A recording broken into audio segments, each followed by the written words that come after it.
Testing. Blah, blah, blah, blah, blah. Ready, set, go. It's time for the Coach Amy and Coach Liz show. A podcast for endurance athletes by two athletes, two coaches, and a physical therapist. We are your hosts, Coach Amy And Coach Liz. coming to you from Kansas City. Thank you for joining us again. What are we talking about today, Liz? We are talking about hydration and the impact it has on endurance performance. Everything from muscle cramps, GI issues, nausea, weakness, fatigue, overheating. It really can affect a lot of things. Yeah, so for example, patients come into the clinic and they'll be complaining of issues with cramping in their hamstrings or their calves. And sometimes it has nothing to do with a musculoskeletal injury, but actually it can be something as simple as hydration and their hydration habits. And other factors, of course, can play a role, including nutrition, but we're not going to talk about fueling today. We're going to talk just about hydration. So let's back up and explain what we mean by hydration. Yeah, so hydration is the act of taking in fluids, and it includes both water and electrolytes. Yeah, we need both of those. So humans are like, I like to use this example. We're like a Ziploc baggie of chemicals. We are a biochemical soup, which is mostly water, but it's also electrolytes like sodium, potassium, and magnesium. And that vocabulary can bog you down, but it's not important. Just know that electrolytes impact our ability to absorb and use water. It has a huge impact on our performance in endurance sport. Yeah, that was something that was a hard lesson for me as an athlete. And I see a lot of athletes thinking of electrolytes as sort of an afterthought, but they really are just as important as the water.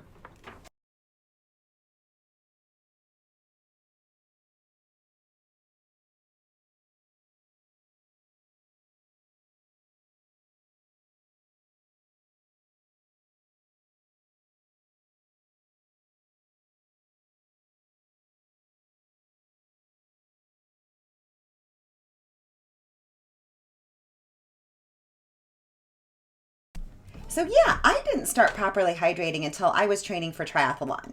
I'd been running for years before that, and I was hydrating, with electrolytes, but the way in which I was doing it wasn't as effective as it could be.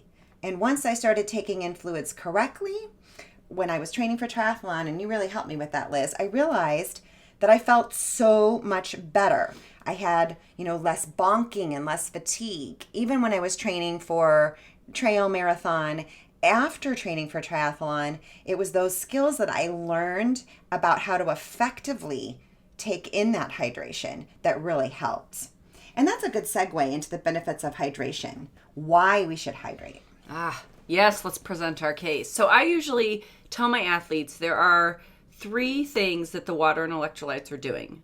They are involved in helping with muscle function, with cooling, and then with digestion and gut function. And we need to take in enough hydration to cover those needs. Yes. So let's talk about how hydrating improves performance. And the way it can do so is that hydration affects our neuromuscular system. So like our nerves communicating with our muscles and telling it what to do. And we have to have a balance of water and electrolytes for that.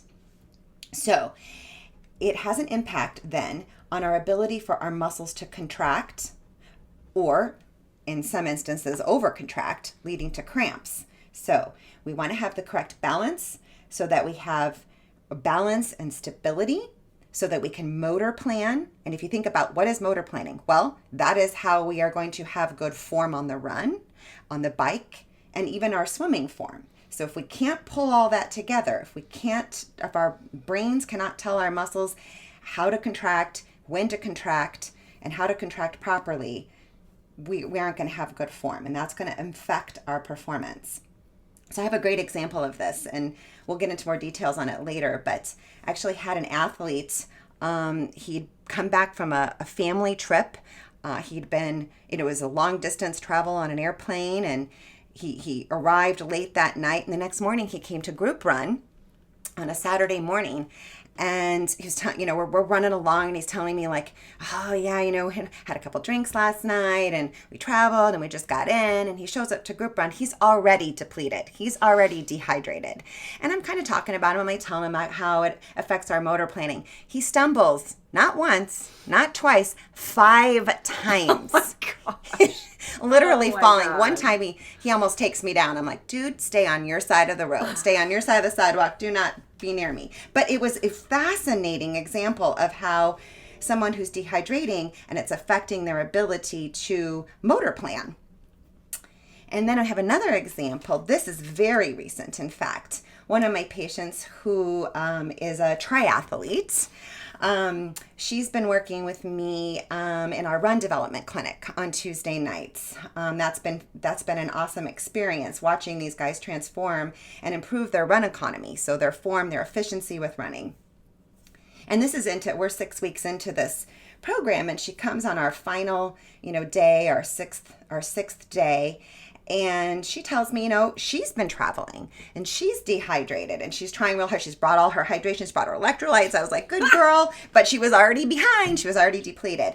And what was really interesting is that, I'm watching them go around this track and I'm watching her form, and oh my gosh, she's improved so much over 6 weeks. She looks really good. And I pull her aside. I say, hey, you look fantastic. You're pulling it all together. And she's like, today I am having to focus so hard on being able to keep everything that we've learned, much harder than the last 5 run development sessions. And I believe it was because she was dehydrated. It was affecting her run economy. So she was having to work so much harder to keep that form because her body wasn't as on target. It wasn't hydrated. It wasn't ability to do that motor planning. So her rate of perceived exertion was much higher to try to keep that good form. So Liz, let's talk about travel for a minute. Well, that's so interesting because I think, the people who have worked with me out there will roll their eyes right now because I'm always harping on hydration, and especially when we go travel for races. And that's one of the things that really, I think we underestimate the impact of travel on our hydration. And then we do arrive at our races and we are behind schedule already. So it really is, it's a highlight of, if you take nothing away today, when you travel for races, make sure you are staying on top of your hydration. Yeah. So Liz, also so we've talked about how it's affecting our neuromuscular system, our ability to motor plan. What else does it affect? So, I think we forget that hydration is really a huge part of being able to cool ourselves. So the evaporation of the water off the skin, sweating, is the number one way that we cool ourselves. And if you're not cooling, if your core temperature is going up, all you have to do is think about how you feel in running during the summer versus the winter. And, we all feel a little bit, that heat really affects us, and we're much more likely to experience nausea, fatigue, overheating. The heat affects our heart rate, our pace, GI issues. We just perform better when we are cooling. And whether or not we're exercising in the summer versus the winter, that water is still a huge part of us being able to keep our core temperatures cool. Yes. We've got to keep the core temperature down in order to progressively overload, which is what training is about. It also affects the gut. The gut think about it as being like the robot or the processor that controls that baggie of fluids that we were talking about before. And we can't absorb fuel without the hydration. So that means that no matter what energy source that you've been taking in to provide energy for yourself, you won't have that. You won't have access to that unless you are hydrating properly. And when that baggie of chemicals is off, it can cause issues, like you mentioned, runner's trots, stomach cramps, and nausea. So basically, if we're not hydrating right, we suck. Really, our performance deteriorates on multiple levels. It affects nearly every component. So we put all this work into training, and then if we don't hydrate correctly, it will all fall apart. I tell my athletes all the time, choosing to hydrate is a competitive advantage. Exactly. So, how are we going to hydrate correctly? How do we put this into practice? Before we get into that, if you want to geek out and learn about the gut, there's a great book called The Athlete's Gut. And we will include a link, with the title and the author in our show notes so that you can look more into that. It's a fascinating book. And even if you didn't have college biology, there's a couple of pieces in there that you'll want to, you might find yourself skimming through a little bit. But it is fascinating to see how important, it's just as important as the heart and the lungs, the gut. And I don't think we give it the respect that it deserves sometimes. So let's recap. Today we are discussing hydration. And as we said, it's the act of taking in water and electrolytes. And we've discussed how important it is to our performance and endurance sport. Choosing to hydrate, Liz, like you said, is a competitive advantage. So how do we do it? How do we put this into practice? Well, I feel like there's different things to take into account. 3 things specifically: what we drink, the amount we drink, and then how we drink it. So like sipping versus gulping. And the first thing is to figure out what to drink. And really, you want to start simple. We've got a lot of products on the shelf. I'm going to list out some examples. We are not ad supported. These recommendations have really come from feedback you guys have provided us. And that's how I know if a product is something worth recommending to the next athlete, is when you guys tell us how it's done for you. So, some easy to get products that are on the shelf are things like Noon, Scratch, Tailwind, Liquid IV. We'll list them in the show notes. Be aware that some of these products have calories and carbohydrates and some don't. But the one thing that they all have is an appropriate mix of electrolytes that will help your body use the water. And which one works for you is really just about practicing and training. Yes. Practice it in training and practice what you're going to use on race day. So if you're planning to use hydration that's provided at a race, you want to be sure that you know what will be available to you at a given race so that you can practice with that product or bring your own if that particular hydration source doesn't work for you. So I have a great personal example of this. I was participating in the Kansas City Triathlon.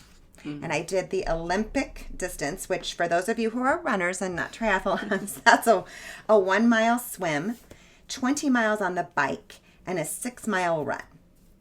And I didn't think I would need anything for that event. That time period takes between 3 to 4 hours. But my perception was that, it's just a quick swim, it's just a quick bike, and it's just a quick run. It didn't seem to me like it was very long. I wasn't thinking about that accumulative effect.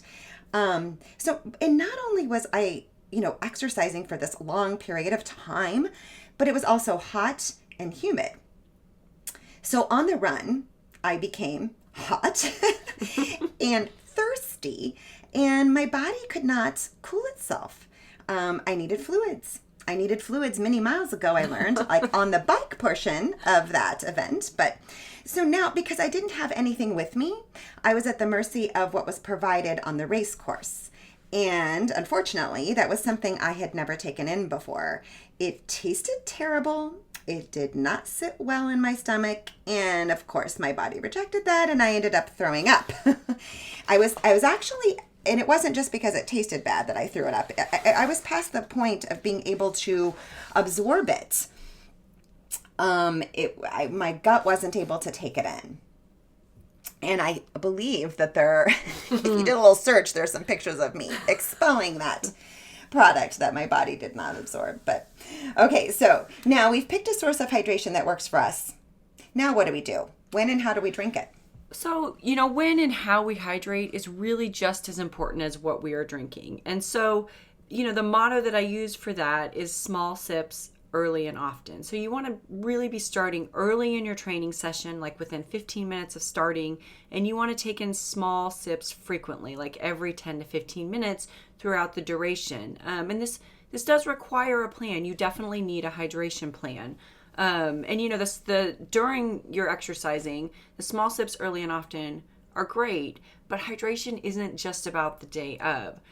You really need to arrive at a session already hydrated, so it's something that starts the day or week before, kind of depending on the demands of the event. And, that's a really good reminder, Amy, was the story that you were just talking about, where the example of your runner who came and kept falling because he showed up dehydrated and he wasn't able to make up those fluids during the session. So you really, you want to set yourself up for success and arrive at your session already hydrated, and then start early and often, small sips throughout the duration.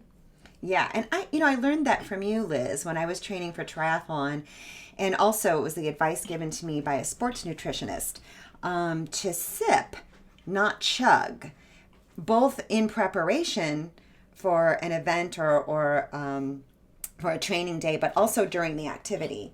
So, for example, I got into the practice of filling up, Yetis are my favorites, but filling those up with Noon. That's my favorite electrolyte that works for my body. And I would fill these up and I would drink these the day before. And usually, it was a day before, like a 3-hour training run, not a 40-minute training run. But so I would prepare in advance. And it was tempting to just wait till the night before and like chug it. It's like, oh my gosh, I didn't get it done today. Let's just make up for it and chug it all tonight. But instead, I was instructed to sip it throughout the day. And the reason for this is that if you take in too much at once, your body won't use it. It will either pee it all out before you can absorb it, or it's going to slosh around in your stomach and not be useful to you. So not only did I learn how to take in the fluids properly, I had to learn how to carry this with me on a training run. And runners that are new to endurance often ask me how they should carry it with them. And it really is a personal preference thing. It depends on how long you're going to be running, whether it's trail or road, and whether or not you have the ability to refill whatever it is that you're carrying with you. So I've used in my years of running and training for, long distance events, is I've used waist belts before. I've used handhelds and backpacks. And right now, my favorite for road running is a handheld water bottle. And I especially like the kind that have a soft flask so that, as you're drinking, it kind of deflates and it gets easier to hold and it gets lighter to hold rather than like this firm thing. And once it's empty, you can kind of even fold it up. But if you're going for a really long time, like on the trail, for example, and you won't have refill opportunities at like a group or race aid station, in those events, I personally like to use a hydration backpack because you can carry more. And I'll maybe have a handheld and a hydration backpack. And sometimes these hydration backpacks, they have the bladder in the back, but they also have a few pockets for also carrying some more water bottles. So you have lots of access and lots of carrying capabilities. Yeah. But no matter how you carry it, you want to remember that hydration is small sips early and often. Yeah, Liz, I'm envisioning like some t-shirts made that say that small sips early and often. Okay, so some of you may have heard of the drink to thirst strategy before. That is waiting to drink until you feel thirsty. And there is a recent study that suggests it's okay to use this strategy for an event or training that's like 1 to 2 hours in length. But it's not okay with constant intensity for as long as possible. So, or for over 2 hours, or in hot, humid conditions, or higher elevations make a difference too. So there's like lots of caveats, right? Like I guess basically it's like, if it's an hour or less, it's not hot, it's not humid, it's not at altitude, and you're walking your dog, you'll be fine. But yeah, I mean, it's like that Kansas City Try example, my personal example, and we love to use personal examples because we need you guys to know that even though we are experienced personally and even coaches, we stumble and bumble all the time. We make mistakes. We both have coaches ourselves to keep us in line. We do. Yeah. So let's go back to that Kansas City Try example for example. I waited to drink until I was thirsty. Clearly that didn't work. Yeah. It was too late and I threw up. So obviously I didn't absorb what I took in, even if it would have been my favorite source that works for my body. It was just too late.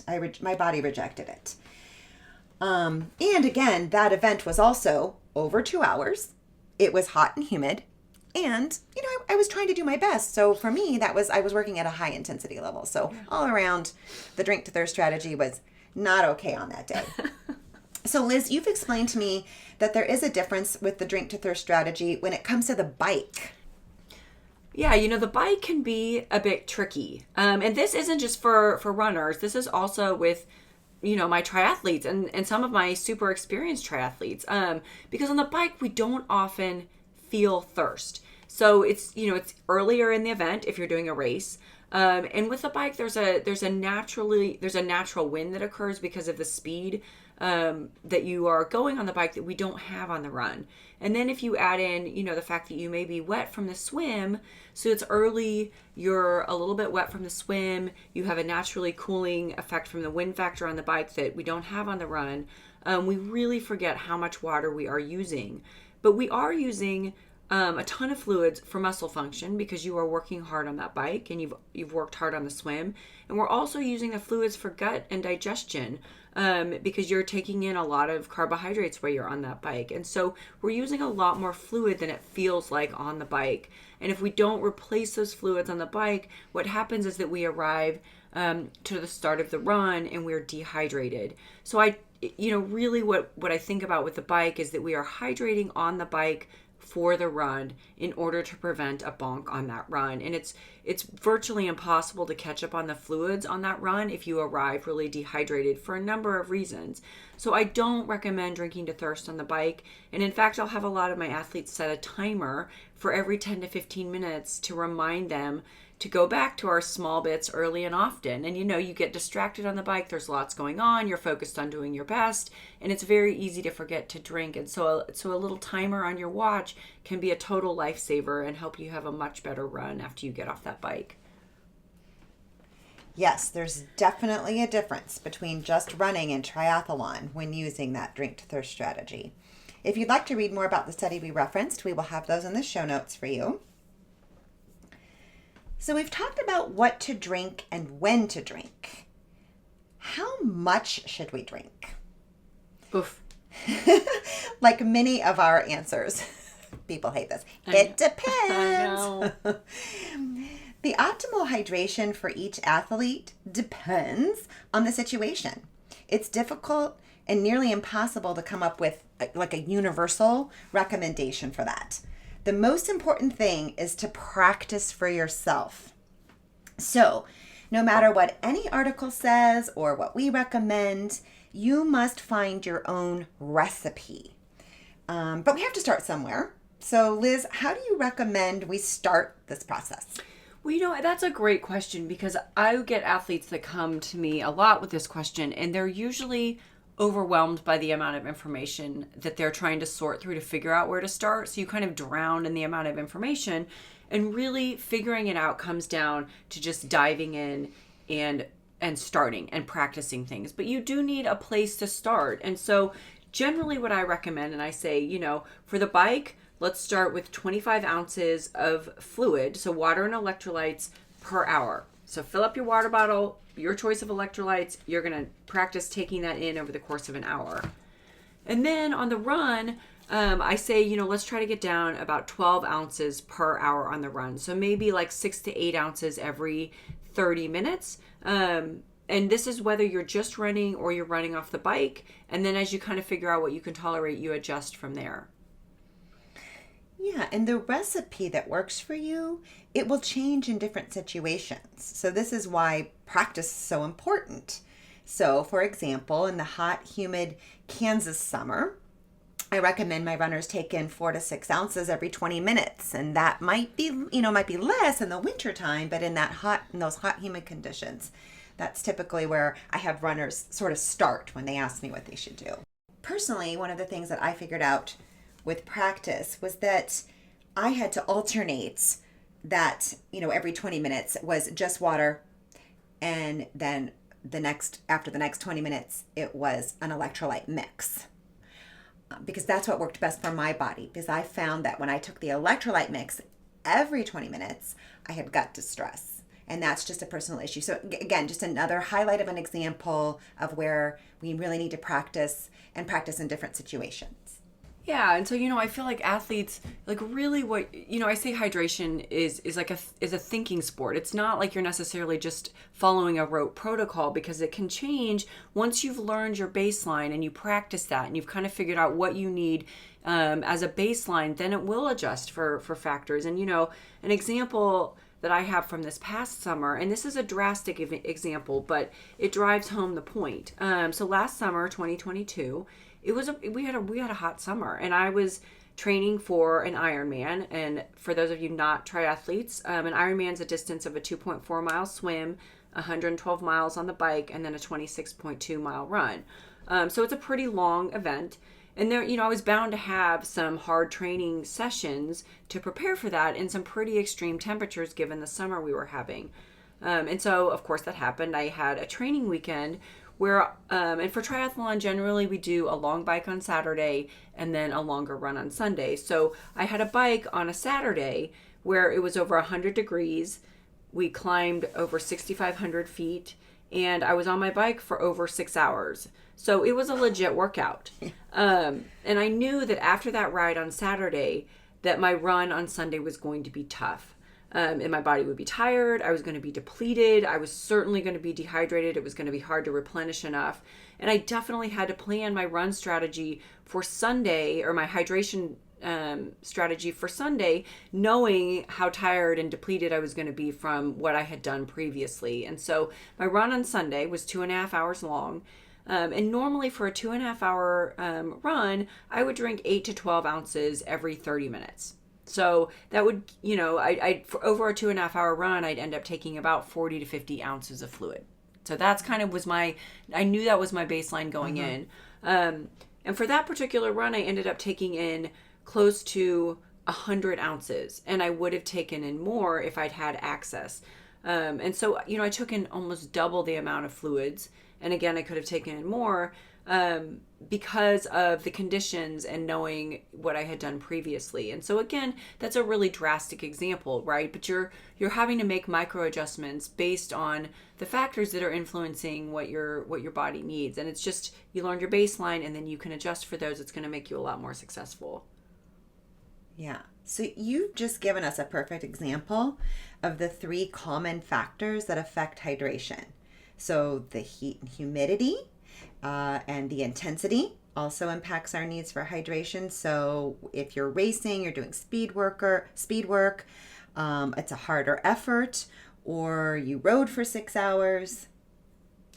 Yeah, distance and endurance, or the distance and duration, really affect. And the longer you go, your needs go up exponentially.